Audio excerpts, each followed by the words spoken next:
हैं,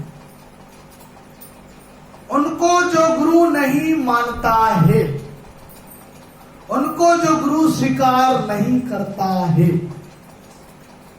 उनके ऊपर इतना गुनाह सिर बन जाएगा। जो नहीं मानता उनके ऊपर गुनाह इतना सिर पर बन जाता है जिसका वर्णन मुख से कह नहीं सकते हैं। और जो ऐसे सतगुरु की निंदा करता है उसको अवगति में जाना पड़ता है, उनकी गति नहीं होती, ये दोष कभी नहीं छूटता है।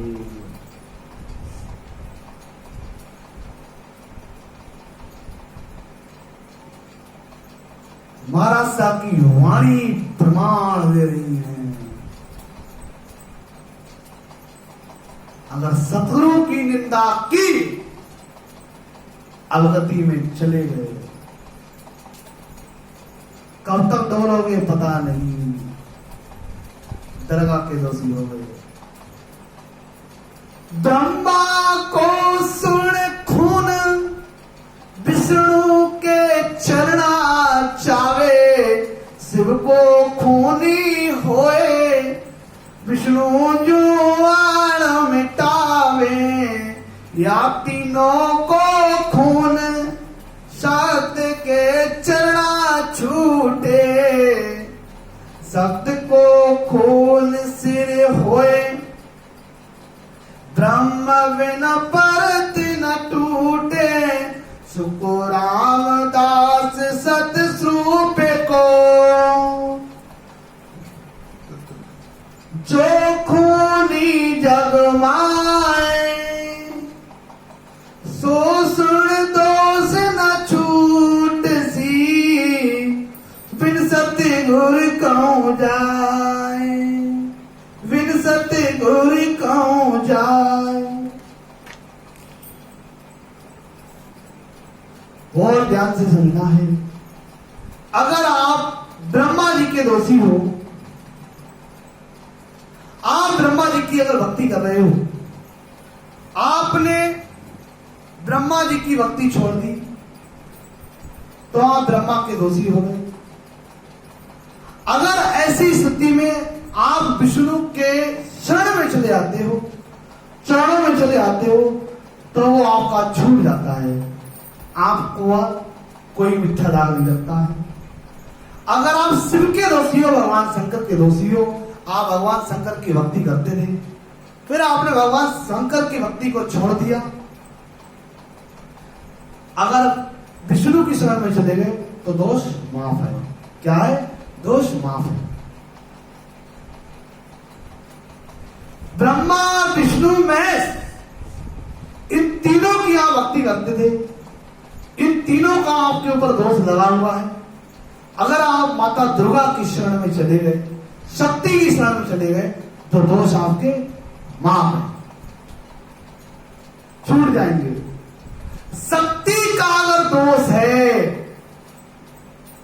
तो आप ब्रह्म की भक्ति के बिना नहीं छूट सकता, तो आप पार परमात्मा की शरण में चले जाओ, उस ब्रह्म की शरण में चले जाओ, तुम्हारा दोष माफ है।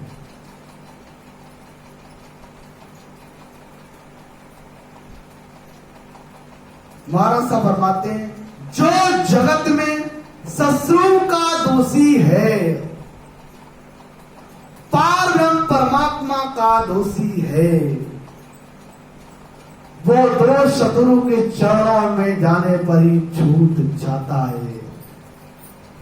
जो जगत में सत्स्वरूप का दोषी है, सत्स्वरूप का दोषी है, अगर वो दोष सतगुरु के चरणों में चला जाए तो उसका दोष माफ है, यानी माफी मांगने पर छूट जाता है। जतिया कोशिश होए, जंगा में होए आवे आई, तो नहीं लागे दोष, उच्च पदवी आवा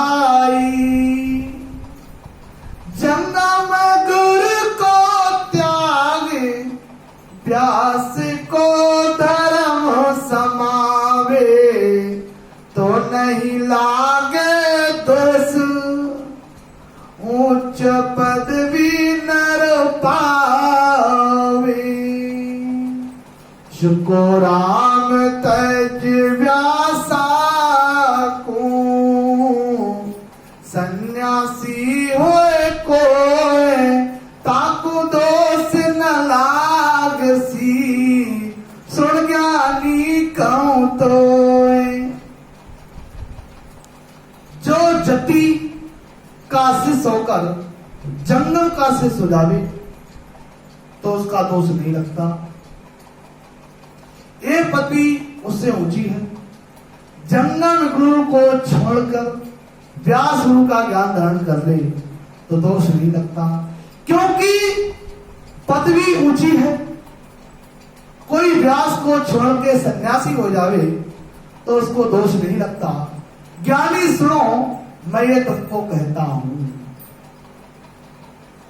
सन्यास कर्म को छोड़ रे, हो विष्णु वैष्णु आणे, तो नहीं लागे कर्म वे, ए पद ऊंचो जान, यो पद ऊंचो जान, वैष्णु पंथ में आवे, तो नहीं लागे पाप सब सु उच्च पद पावे, सुको राम सकल पंथ त्याग कर, वितराग हो जाए ताकु दोष ना शिष्ट में, ओमत उच्च बखान।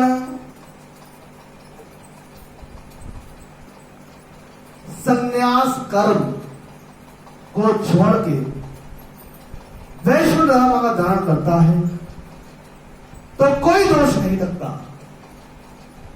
ये पद सबसे ऊंचा है। सब धर्मों को छोड़ के अगर वितराग हो तो सबसे ऊंचा ये पद है। उसको जगत में किसी प्रकार का दोष नहीं लगता। वितराग विज्ञान हो, इनको शिष्य हुए आए, जे सतगुर संसार में जन्म धरे जग माए, जन्म धरे जग माए, दोषता को नहीं कोई, ओ पद केवल ब्रह्मताए को दुर्लभ जोई, सुको राम गुरु किया आवे गुरु नहीं जग माए, वितराग विज्ञान हो, इनको शिष्य हुए आए। वितराग यानी राग दोष से रहित, वही विज्ञान है। सतगुरु संसार में जन्म धारण करते हैं, कुख में नहीं आते। महाराज साहब प्रमाण दे रहे हैं, जो सतगुरु हैं वो संसार में जन्म धारण करते हैं लेकिन कोख से नहीं आते। महाराज साहब की वाणी प्रमाण दे रही है। अर्थात जिस मनुष्य के घट में सतगुरु सत्ता की जागृति होती है, यही सतगुरु का जन्म है। सत्संग नेचर की जागृति होना, सत्ता प्रकट होना, यही सतगुरु का जन्म है। उस सत्ता के द्वारा ही वे संत जो शिष्य उनकी शरण में आता है, उसमें सत्ता प्रकट करके सत्ता के साथ करणीय व कर्म, मन श्वास पांचों प्राणों से, पांच तत्व के शरीर से जीते जी अलग कर 10वें द्वार खोलकर केवल पद, आनंद पद, पूर्ण परमानंद की प्राप्ति करा देते हैं। यही सतगुरु सत्ता का गुण है। जो ऐसे गुरु धारण करता है उनको कोई दोष नहीं है। ये पद केवल ब्रह्म का है पद है, ये प्राप्त होना बड़ा दुर्लभ लगता है। महाराज साहब फरमाते ऐसे गुरु करने पर जगत में फिर गुरु करने के लिए कोई गुरु की जरूरत नहीं पड़ती है। जितने सत्ताधारी सतगुरु मिल जाते हैं उसके बाद जगत में आपको कोई भी गुरु करने की जरूरत नहीं है। वही आपको आवागमन से रहित करा करके परम मोक्ष पहुंचा देते हैं। और खून सब छूट सी जिनसे बहुत पाए, एक न छूटे खून ओ सतगुर को जग माए, सतगुर को जग माए, पद इनका इन आगे नाही, कौ कोण छोड़े आण ब्रह्म लग पहुंच न माही, सुको रामदास खून रे सतगुर शरणे जाए, और खून सब छूट सी जिनसे बहुत उपाय। सब दोष छूटने के अनेक उपाय हैं, लेकिन सतगुरु का दोष दूसरे उपाय से नहीं छूट सकता है। संसार में सारे दोष छूट सकते हैं, लेकिन ये सतगुरु का दोष है वो नहीं छूट सकता। उस पद के आगे कोई पद है ही नहीं। जब तक ब्रह्म की पहुंच वहां तक नहीं है, ब्रह्म की भी पहुंच नहीं है वहां पर, तो कहो कौन इस दोष से तुम्हें छुड़ा सकता है। महाराज साहब फरमाते हैं ये दोष सतगुरु की शरण में उनका ज्ञान धारण करने पर छूट जाता है। सर्व ज्ञान धारण करने से सतगुर कह दिया, सतगुर हुए न कोई, सतगुर कह दिया, सतगुर हुए न कोई, सतगुर कीड़ी अंग सू ना परचा कर होए, ना परचा कर होए, सतगुरु ऐसा होई, ताके भरम रहे नहीं कोई, ताके भरम रहे नहीं कोई, निपजे सब लोई, सुको राम नाम शिष में जागे, से सुन साचा होए, सतगुर कह दिया, सतगुरु हुए न कोई, सतगुर कह दिया, सतगुरु हुए न कोई। मुंह से कह दिया मैं सतगुरु हूं, है कितना टाइम लगा, मैं सतगुरु हूं। ऐसा कहने के सतगुरु नहीं होते। सतगुरु ना तो कोई अंग धारण करने से होते हैं, लाल पीले कपड़े पहन लिए कह दिया मैं सतगुरु हूं, कोई भेष पहन करके सतगुरु नहीं होते, ना पर्चा देने से होते हैं। सतगुरु तो वे होते हैं जिनके कोई तरह के भ्रम नहीं रहते, किसी तरह का भ्रम नहीं रहता। उनके द्वारा संसार के सब शिष्य को सत शब्द नेचर की जागृति हो जाती है। अरे सतगुरु तो होते हैं कि चेहरे के दर्शन मात्र से ध्यान लग जाओगे।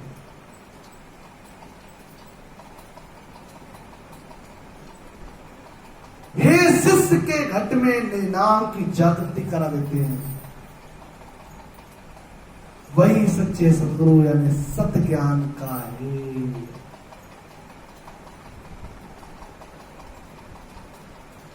उत्तम चीज संसार में सुन बिरली सी होए।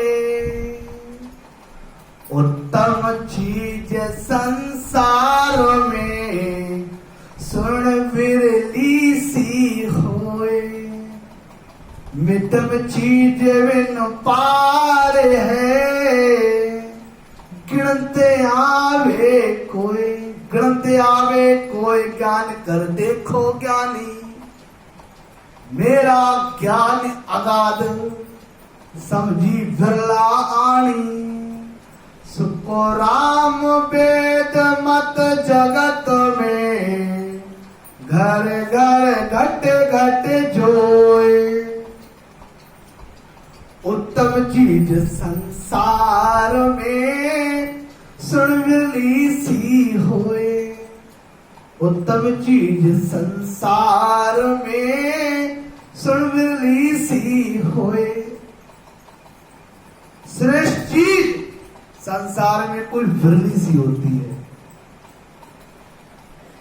मध्यम चीज का कोई बार पार नहीं है जिसकी गिनती नहीं है। हे ज्ञानी सुनो, ज्ञान करके देखो मेरे ज्ञान का कोई था नहीं है। मारे ज्ञान का कोई था नहीं।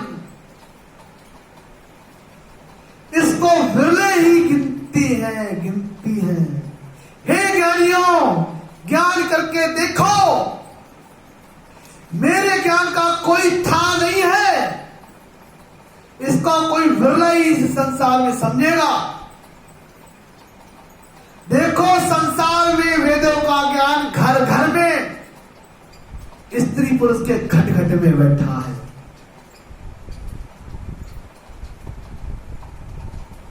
कांच कथीर फिर लोहे में समझे सब संसार। कंचन लग की बोत है यो मत भेद विचार। यो मत भेद विचार रतन कोई बिरला चढ़े। यो मत भेद विचार रतन कोई बिरला चढ़े। जो चीजों की परख, जो चीजों की परख भ्रम कोई संत बिछाड़े। भ्रम कोई संत बिछाड़े। सुको रामदास हरि परे। सुको रामदास हरि परे। कोई न समझण हार। काची कथीर फिर लोए में समझे सब संसार। काच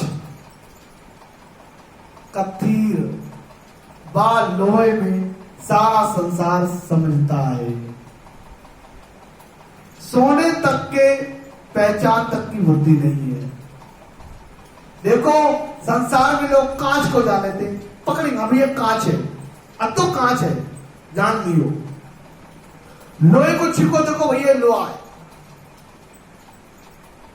अब जब सोने की बात आती है, सोने की, तो बुद्धि लगाते हैं ये गारंटी वाला है, सोने वाला। ये बुद्धि वेदों का ज्ञान धारण करने जैसी है। रतन कोई विरला ही पहचानता है, रतन है। रतन कोई विरला पहचानता है। जैसे संसार में चीजों की परख है, ऐसे ही ब्रह्म के पद को कोई संत ही पहचानते हैं। महाराज साहब फरमाते हैं हीरे के आगे कोई नहीं समझता है, यानी ब्रह्म पद के आगे का ज्ञान कोई नहीं जानता।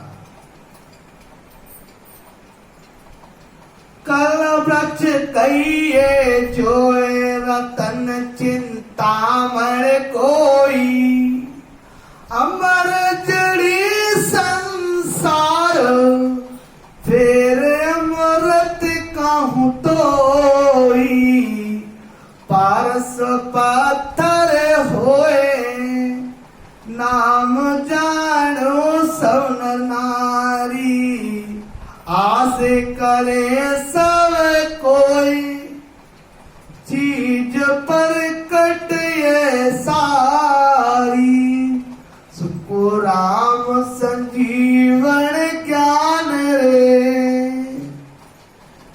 यूं मेरो जग यूं माए, परख बिना सब लोप दे, पच भेद से आए। कल वृक्ष, एक वृक्ष होता है कल वृक्ष, रतन, चिंतामणि, अमरजड़ी, अमृत, पारस पत्थर है, जिसका सब स्त्री पुरुष नाम जानते हैं तथा उसको सब पाने की इच्छा रखते हैं कि मारे को ये मिल जाए। ये सब चीज जगत में प्रकट है। महाराज साहब फरमाते हैं मेरा ज्ञान जगत में संजीवनी झड़ी की तरह है। महाराज जो ज्ञान है वो जगत में संजीवनी की तरह है, परंतु उस ज्ञान की संसार को परीक्षा नहीं है, इसलिए उसे कोई धारण नहीं करता। वेदों प्राणों के ज्ञान को सब धारण करते हैं, हमारे ज्ञान को इसलिए कोई धारण नहीं करता है। 84 का जीव अनंत चार पार न कोई, नरदे छुछम जान भेद विरला कहूँ तोई, यो विरला नर होए मोक्ष को जान हारा, करी करे